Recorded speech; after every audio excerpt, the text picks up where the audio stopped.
wake up with a whistle, heart beats like a drum.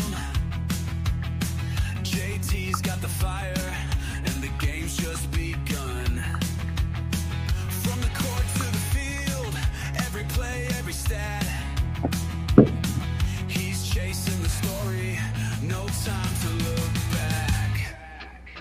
It's Sports 5-0, living for the thrill. Every highlight, every moment, every skill. JT's got the passion, the drive, the flame. Bringing the best, putting respect on the name. Late nights editing, early morning grind. He's got the vision, the hustle, the mind. From buzzer beaters to walk-off wins, he's telling the tale where the legend begins. This ain't just content, it's heart, it's soul.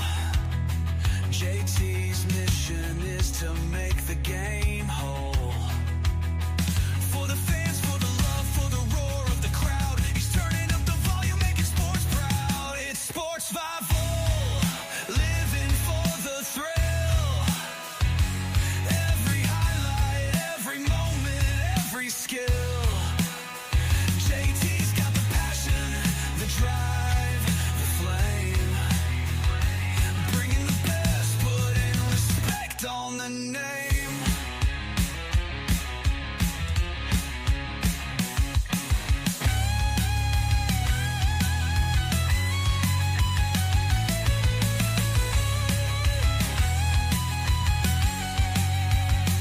This ain't just content, it's heart, it's soul.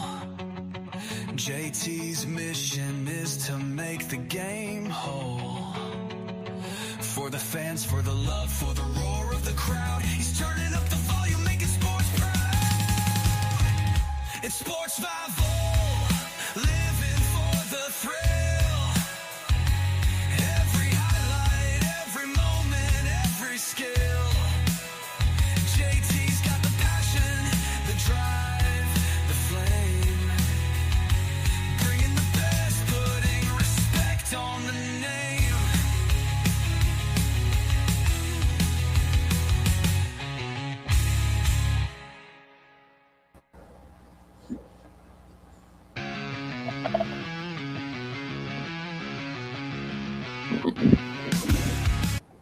All right, good evening or good afternoon. Welcome to Sports 5-0 Tape to Tape podcast. JT, I'm going to have my special co-host coming on here soon. Before we start, though, let's talk about Laway, All Pro Laway. If you guys need shirts, hats, jackets, whatever you need for teams, groups, school, whatever you need it for, give them a call, 412-942-0735. If you're located in the Baldwin, Brentwood area, come down to Streets Run Road. They're at, I got their address coming up here as well. Come out to Streets Run Road, 4854 Streets Run Road. Let them know that Sports 5 sent you. Great place, make all kinds of stuff. My wife actually is an embroidery person there, so you need something embroidered. She'll be the one designing it for you. Lots of stuff coming up for Sports 5 here. This Thursday, hopefully weather, if the snow, I know the snow's going to be here, but hopefully the streets are cleared by then, which I'm sure they will be. But Kevin Gorman of the Tribune Review will be at Gorman's Bar, no relation, Thursday, January 29th, 8 o'clock. Come on, talk Pirate baseball. The big draft party, 2026 NFL draft party, April 23rd. That's at Lucky 13s, as you see here. Lucky 13s, come out for the NFL draft party. Tickets are now on sale, so you can come on out to that. So a lot of stuff coming up here for Sports 5. Remember, get on www.sports50.com for that. Well, here we go. We got our my co-host here for the tape to tape. Darren, how you doing, man? Really good, JT. How have you been?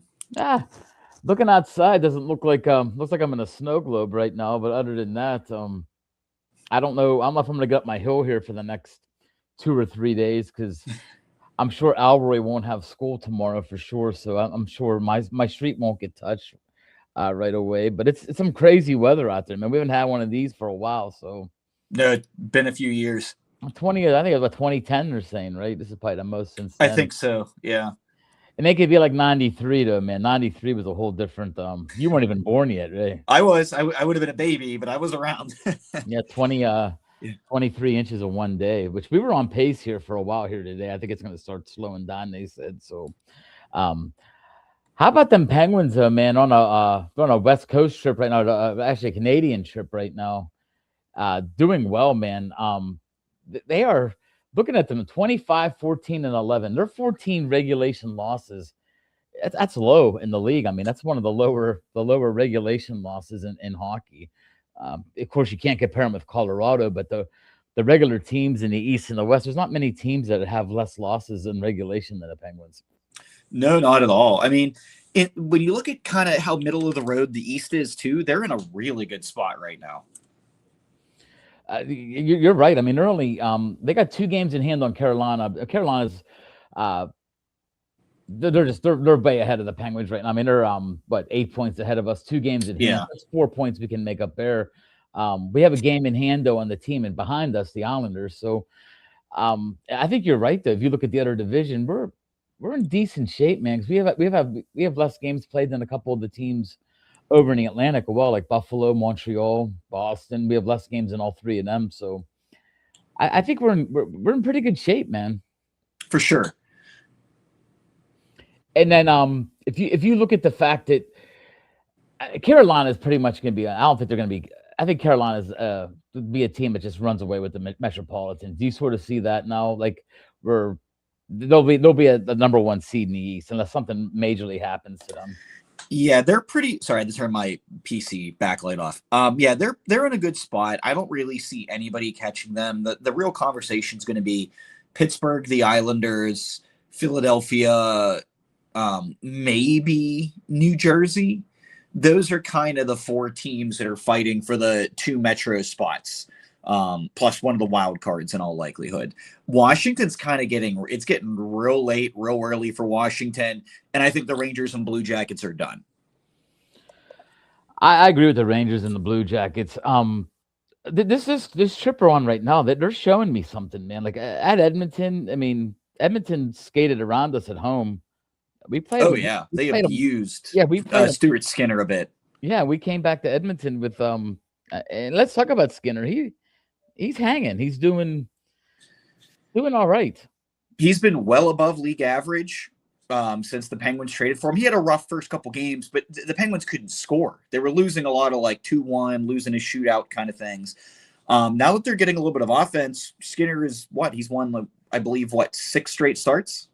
Yeah, he's playing really well. I mean, some of the saves he's making, he seems like he's a very how am I going to say this? I'm not going to say he reminds me of Matt Murray because he doesn't, but he's very positionally sound. He's not going to be that guy that makes a crazy acrobatic, like crazy save, it seems to me. Like he seems like he's just very good at being in the right spot at the right time kind of goalie. Agreed. He's not going to wow you all the time. And the knock on him in Edmonton was he does get into situations where he sometimes just implodes at high leverage moments. We really haven't seen that in Pittsburgh so far. So, I mean, for now, I would keep riding the guy. He's the better of the 2 goalies at the moment. So we talked about the goalies. Forward defenseman wise, who's really picking it up for you right now? Who do you like on the offense and defensive side?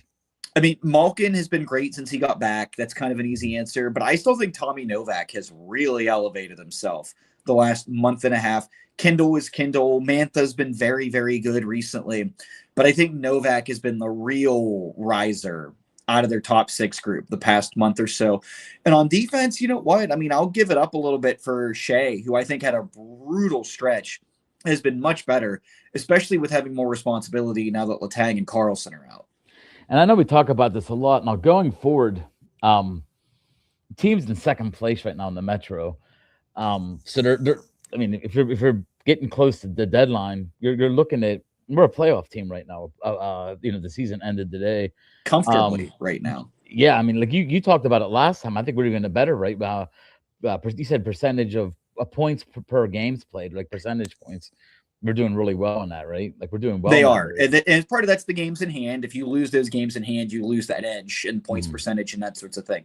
But the thing for the Penguins too is they're beating good teams, and I'm not going to wade super heavily into the underlying numbers, but their expected goals for, they're top 10 in the league. Expected goals against, which is more team defense, they're actually in the top half of the league now after being one of the worst teams for the first few months.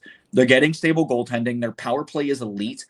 Penalty kill is more middling, but they don't really have yes, you can look at their decor and go, that's their weakness, sure. But they're not really, there's nothing glaringly bad about them right now. They're getting offense from everywhere. The fourth line has been stellar. The Dewar, Achari, Lizotte line. Yeah, so you can just roll four lines. You can roll out Crosby. You can roll out Malkin or Novak, depending on who's playing center. You have Kindle on the third line with Mantha and Brazeau. And you have the fourth line, as previously mentioned. They don't have a unit right now where you go, oh, they're going to get hemmed in for a shift and a half or something like that. At least not right now. That can change. There's a lot of time left in the season. How do you project Kindle from what you're seeing from him? What does he project to you? I still think he can be a number one center. Is he going to be a megastar? No. But I think the defense is there. The hands are there. The shot is there. I see no reason he can't easily become and obviously not a Crosby, McDavid, Matthews, McKinnon type of guy. But there's no reason he couldn't be in that next echelon of high-end centers of the Braden Points, the Matt Barzals, the Patrice Bergerons, those guys that weren't mega stars, but they were very, very good number one centers. I think that's his ceiling. I think the floor at minimum, what you're looking at is high-end 2C. I think that's the minimum. And going forward, we talk about this a lot, but now we're getting closer and closer. If we are buyers at the deadline, how big of a buyer are we? Do we go out and get like a top six forward kind of player in this thing, or do we just grab? Do you think we just grab depth in case of injury during the stretch run? Like have a guy, maybe an extra forward there, just in case someone gets hurt. You don't want to, I mean, we have a ton of. It's a weird situation to be in because I could tell you're rebuilding, but you still have three aging stars that want to win, who are playing well, mind you. Yes, that's what I mean. I mean Crosby's Crosby. This guy could have 3 years before we even start talking about him. I mean, you can see at times he does stuff maybe a little differently than done in the past, but I think this guy has that Tom Brady about him. He's going to play until he basically says, you know what, I'm done now. This is it. But I'm totally impressed with Malkin. I really am. Malkin has been he was a guy the last 5-6 years I've been down on with his. I thought he's been lazy, taking stupid penalties. I think this year though he's picked up his game. Letang, I'm not 100% sold on yet. I don't think he kills you. I know my friends out there will be shaking their head at me right now because a lot of people don't like Letang in this town right now. But I don't think he's as bad as people make him out to be. He had a real rough start. He's rebounded a little bit. But insofar as in terms of being a buyer, I think if they add anybody, I think you're going to see a Chinikov style move. You move for a younger guy, mid-20s, who maybe needs a change of scenery, both his depth, and you slot him in, and maybe he pops off like Chinikov has for them. I think I could see them doing that for both a forward and a defenseman. Insofar as names, it's kind of tough. So many teams are kind of still in the race in both conferences. It's really, really hard to see who's going to be a absolute seller at this point. What do you know about the Suliov guy we got, the defenseman we got in a trade? We traded was that Puustinen? Yeah, so he was good in the small sample for Colorado. The sample's not big enough to make any definitive conclusions about it, but he seemed fine. The underlying metrics are there. He looks like an NHL player. Whether that's ceiling as a third line guy or third pairing guy, I should say, I don't know. But I mean, it's worth a flyer, right? And with you making moves and you get a lot of these guys like tweeners, like Puustinen. At a certain point, you just cut bait, try and juggle, see what works, see what doesn't. And then you have guys like Matt Dumba who have been genuinely bad at the AHL level. It makes sense that you're going to go and get a defenseman, if at nothing else, to help out Wilkes-Barre. Okay, we got the Penguin talks down, and the Penguins, like I said, they're playing good hockey. Who else around the NHL right now? And I know you're a guy that watches a ton of hockey. You don't just watch the Penguins. Who around the league right now is really impressing you that people might not know? So Anaheim all of a sudden has really righted the ship. Hot start, kind of trailed off, and then kind of got things going in the right direction. Vegas in that same division as well. But the one I've been excited about has actually been Utah. Ridiculously hot start, fell off a cliff. Now they're streaking again, where I believe they've won 8 in a row, and they're just blowing the doors off teams. Insofar as the Eastern Conference, the Sabres have kind of climbed into things now too. They've been very good for about a month and a half, to the point where I don't think you can write them off. No, I mean they got 63 points. They got 3 points more than us with only one game. They only have one game in hand on us, so they're playing some good hockey. They're 29, 17, and 5. And they're outscoring their opponents, it looks like, as well. The differential is a big thing in the East. I'm noticing too. There's not many teams that are plus differential in the East, which is strange. In fact, in the Metropolitan, Tampa, Detroit, Pittsburgh, and Buffalo were the top 4 in goal differential when I last checked in the East. Yeah, the Caps are right there behind us too with 11, but there ain't many teams with the plus differential. It's like a strange look in the East. Boston's actually right there too with 12. They're 12, but 12 plus 12. But looking at the East compared to the West, it's crazy. Like the West has several teams with the plus. Led by Colorado is plus 73, which is ridiculous. And they started slowing down. They're 4-4-2 in their last 10. Yeah, Colorado's cooled off a little bit. They'll be fine. I think they've proven they're probably the best team in the regular season, anyways. But yeah, you're starting to see teams trail off a little bit, that streaks, because it's just not sustainable. The league is too good. You're not going to see teams wire to wire just run the entire league. It just doesn't happen anymore. Who's worse, the Rangers or the Canucks? Looking at like the bottoms of the conferences right now. I mean, the Canucks look to be the worst team in hockey right now. Kind of inarguable. We play them today, by the way. The Rangers are not far behind them. They're just so disinterested. Like, you see some of the stuff that JT Miller in particular is doing at his pay rate and being the captain. It's kind of astounding. Is it a Mike Sullivan thing? No, I think Mike Sullivan is a victim of the roster that fell off a cliff. And he's gonna, I mean, you can blame him, you can do whatever you want, but to me, it's a team who was wholly dependent on Lafreniere and Zibanejad and all these guys maintaining when they're just not capable of doing it. Like, their only true high-end forward is Artemi Panarin, who I believe is now 34 or will be 34. That's a recipe for disaster. Yeah, he basically almost walks into the same kind of situation.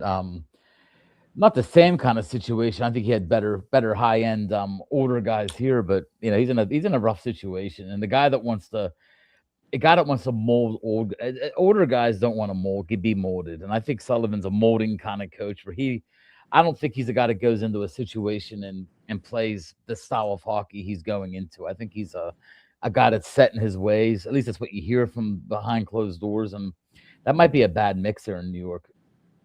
Maybe. I think the Rangers need to tear it to the studs. Whether they will or they won't is a different question, but I mean, they probably should. So should Vancouver, if we're being real. I mean, Vancouver has some young talent, though, do they not? I mean, they have some young prospects, some young, maybe not as well as like Utah. Utah to me has one of the scariest teams. Anaheim, going forward, but just the youth and the talent that they have. Yeah, and you just got to. I mean, you just need things to go right. I mean, you could end up like New Jersey too, where they were that young up and coming team, and now no one can stay healthy, and they can't keep the puck out of the net. I mean, it's tough. It's an inexact science. But yeah, Utah, I agree, has one of the more compelling young groups in the league. Anaheim is right up there. Obviously, San Jose. I'm not a believer in San Jose being a playoff team yet. Like, I still think that team is just, their decor is so bad. But there's going to be some time and space for them to improve still. But yeah, the West in particular actually seems to be the better of the two conferences in terms of those young, lots of upside, high-end cores. I agree with that totally, because I think even teams like Seattle, like you said, San Jose, Anaheim, of course, Chicago. I mean, Chicago is loaded with young talent. They just seem to, they got to be another team that they just got to find the right way. I mean, with Bedard, it's probably you got some good young talent there, Carlson, and Bedard. Oh, for sure. So going forward with that, the Penguins are in a good shape because the East isn't a conference that has a ton of. I mean, the Penguins get matched up the right way through the playoffs. The Penguins could have a path through this thing where the West would be. I mean, you're looking at a team like Edmonton. I mean, watching them play the other night. I mean, Jari's not the answer, is he? I mean, I don't think so. I said that at the time they made the trade. I think it was a lateral move. I think you traded an inconsistent goalie for an inconsistent goalie because you felt the need to do something. Mm-hmm. Do you think Edmonton looks for another goalie down the stretch? They should. Whether they have the assets to do it or not is a different question. They're kind of tapped out. They'd have to detract from their roster at this point, I think, to make a move in net or on defense. Speaking of the Penguins, the assets that we might have at the trade deadline, do you think one of our two goalies get moved at the deadline? I could see Shelobs. If I could see anyone getting moved, it would probably be him versus Skinner, just because of how well Skinner's playing right now. And then you bring up one of the kids. You bring up Blomqvist or you bring up Murashev, to me. And I don't think you're going to get much for whatever goalie you move, but it could just be you just recoup some picks that you then flip to something else. And like you said before, you don't think the Penguins make a move for like I'm going to say like a what am I thinking here? Like I can't think of the names now.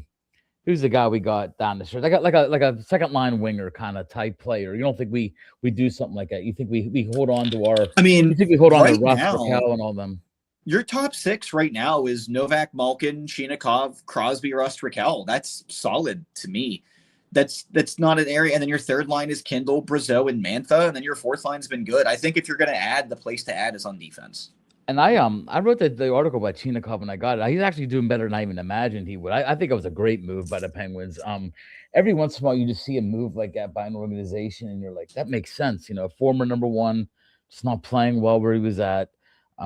Like I mentioned it before with the Joey Bart thing in the Pirates. Like he was a second overall pick of the Giants and just didn't mesh well there. And hey, you get sometimes a change of scenery just clicks. But this dude. Chinakov's he's talented, man. Like his shot is like he has a real shot. He even reminds me of Kovalev kind of with his shot. He has a really hard wrist shot. I mean, he's very quick release. Like I think the kid has volume shooter too. Like he's just not afraid to let it rip from wherever he currently is. And sometimes you need that. It causes chaos. You get a guy who's just going to crank it on net, fight for a rebound, things like that. Right now the puck's going in. Like his career shooting percentage is lower than what he's shooting with the Penguins. But I mean, you just want someone who's not afraid to heave it on net every once in a while. And that works well with Malkin and Novak.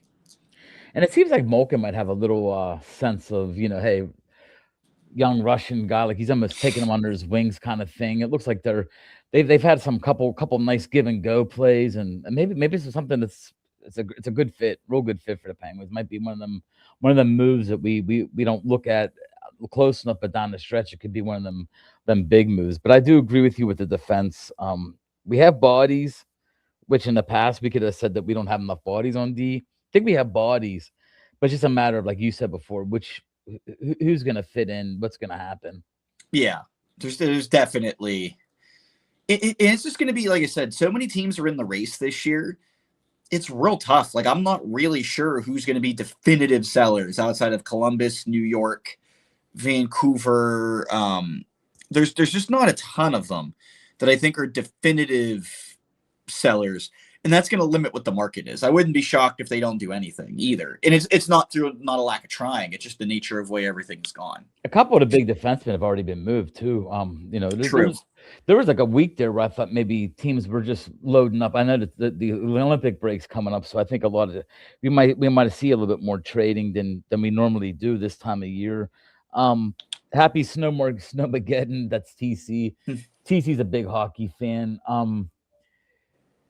Can you? I mean, have you seen teams that are built like the Penguins that go far in the playoffs? Like in the past, is there any teams out there that remind you of the Penguin team? I mean, the 2016 Sharks, they played in the finals, are kind of similar in that a lot of their core guys were older, with some guys in their early 30s that were key contributors, like a Raquel. But you don't normally see teams with a core this old go on super deep runs. It doesn't mean it's not going to happen. It just means you don't see it all that often. And hockey's a weird sport, huh? Where you really can't. like football, you go 10-3 or 11-3 down the stretch, you could be like, hey, you know what? We're in the playoffs. We can rotate guys around, maybe not play them as much. Hockey's not that sport because we always talk about them. Them 3-point games, you can't go a 3 or 4 game stretch with screwing around with points. Yeah, you can't go. You're never going to make up ground in this league, is kind of the way to look at it that way. You absolutely need pretty much, say you have a 3-game stretch in a week, right? You probably want 3 points out of 3 games at minimum. Mm-hmm. And that's just to keep pace. That's not even necessarily to gain ground if you're in a situation where you're chasing. And you mentioned the Caps. I know their goal differential is decent and their underlying numbers are good. They're in a spot where they need to go on an absolute heater to get out of get out of the wild card dogfight. And it doesn't seem like it, but they do, because it's just the nature of the 3-point game. And the Penguins are only in the league or only in the race right now because of all those overtime and shootout losses, right? Like they, more than anybody this year, they're kind of what the Islanders have been doing for years, where they're a good underlying number team. They kind of hang on. You get the overtime, you get the extra point. They've done that a lot this year. And that's kind of the case in point. Like, you cannot climb in this league unless you get a little bit of traction and get a bit of a run going. And let's be honest, too. If the Penguins have any kind of success in shootouts, we could be up 2-3 points behind Carolina right now. I mean, for sure. It definitely goes both ways. Like, they have dropped points, but they've also given themselves a lifeline to stay in things. No, definitely. By the way, with the heater thing, how about what Chris says here? How about the Preds getting things turned around? He's from that area. He's a Vanderbilt guy, but from 6-16 start to 5th in the Central and 10th overall in the West. How do you feel about them? I honestly thought they were cooked. That first 3 or 4 weeks of the season, they looked like emphatically the worst team in the entire league, like to a drastic degree. Even the underlying numbers were bad. It was just appalling. But they're getting better goaltending from Saros, and they're getting scoring out of Stamkos and Marchessault, and Ryan O'Reilly's been their best player, period. I don't know. To me, still think that team should rebuild. It's easy for me to say, as someone who's not a fan of the team, to say pack it in and sell, because you probably need to for the future. But I mean, they're in it now. Like, they're well within the race. Yeah, they have turned it around. I remember looking at earlier in the year that Nashville was and they were bad last year. I mean, they struggled mightily last year as well. More fast before we go, guys out there. All Pro Embroidery, Laway. If you're looking for anything, man, shirts, hats. I posted our Sports Bible Draft Party shirts earlier. They do work for us. They're very good workers. Anything you need to do company wise, they'll come up with an idea for you. Bags, beanies. I mean, I've seen everything done there. My wife actually works there, so I've seen her design things for different companies. So you need anything, give them a call at Laway. Let them know Sports Bible sent you. This Thursday, getting some pirate talk going with, hey, when there's a foot of snow outside, you gotta think the best for spring, man. So I'm gonna think Pirate Baseball. Kevin Gorman at Gorman's Pub, just a play on words. He's not the owner of Gorman's Pub, just the same last name. But we're gonna be there at 8:00 talking Pirate Baseball. Come on out. I'll have some shirts, some giveaways for you out there. The big thing for me coming up right now, which is I'm putting a lot of my extra time in. We got an NFL draft party. It's April 23rd, 8:00. Thursday night, of course, round 1. Come on out. We have helmets signed, autographed helmets giveaway. We'll have door prizes. You're going to get your money back. It's $40 a ticket. You basically get your money back with the basket you get. So you'll be more than happy with that. There's the tickets right there. They're on sale. And I also, I didn't post a picture of it, but I have the NFL draft guide will be one of the gifts that you get there. That's starting to design that now, as well as I got to wait for the combine before I can make my last remarks on some of these guys. But you have an NFL draft guide there as well. And if you don't get to make it to the party, you can still get tickets for the helmets and still get order a draft guide, and I'll send it to you. So a lot of stuff going on in the draft world for Sports Bible, and it's gonna be a hot, and we're gonna start getting involved with everything right now. We got the Super Bowl. The Super Bowl will be decided today. Who's playing in the Super Bowl? And who do you got in that? Out of the 2 games this weekend? Yeah. I think LA and New England. I'm going LA and Denver. The only reason I made the thing. I was on there with my college guy on Thursday night. Schneider, and I said, you know what, Jared Stidham's going to win this game. And he's like, you're full of it. I'm like, I just have this feeling that Jared Stidham is going to do what he has to do. Denver, right? Yeah, it's at Denver, and I think Denver's defense is going to do something. I think Drake May's a great quarterback, but I think he prone to fumbling and stuff. I think something's going to happen. Like I'm going Denver, LA. I do like LA though. I think Sam Darnold. I still can't believe in him 100% to get. No, that's the thing. Until he does it, I don't believe in him. I give him credit though, man. From where he was at 5 years ago, with the Jets to where he's at now, it's a great turnaround in his career. But we'll watch him today. So we got the football, we got Super Bowl, we got hockey heating up, then slowing down. But we got the Olympics, which I'd like to talk to you about that on our next episode. Just talk about the rosters and teams. And real quick, just a little tidbit. What do you think of Team USA? How they're built? I think they've left a lot of goal scoring off the board, man. I think they left with Robertson and Caulfield in particular to force JT Miller and some other people. I really don't like it. I still hope they win, but I think they shot themselves in the foot. I don't think they're going to be able to keep pace with a team like Canada, leaving guys like that off the roster. Yeah, Canada's roster is ridiculous. Like looking at their scoring and everything. I mean, the thing with Canada, they always say it's going to be could be the goalie, but I don't think it's going to be that this year. I think they're going to be fine. I think they have a great roster as well. If you had me pick a dark horse team, it would be Czechia. I think Czechia is surprisingly deep at forward, and they have 3 really good goalies. I could see them making some noise too in a medal situation. Where do you put NHL playoffs, NHL Olympics in the NHL? NHL and Olympics. Where do you put that? Do you still have the playoffs ahead of it? Or I prefer the NHL playoffs vastly. I like the NHL rule set more than I like the Olympic rule set, I think. Okay, I that's fair enough. But you do like the you do. Oh, I love the Olympics. Make no mistake, I enjoy them. But if you had held a gun to my head, so to speak, and said pick one, I'm picking the NHL postseason over the Olympics every time. I agree with you, man. NHL playoffs is one of the things. I mean, I could watch any NFL playoff game too. So I can't say, but NHL playoff, you can put on any series, and you start to grow. Like the NHL series has like a feel of like a weekly show. You know what I mean? Like you know what's going on now. You see the guys that are hating each other. It's like an ongoing 7 games.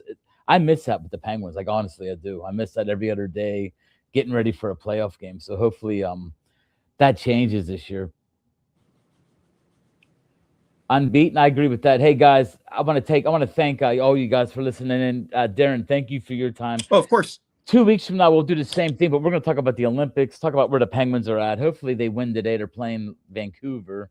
That'd be a nice ending to this. This is a 5-game trip, I think. I believe so. Yep.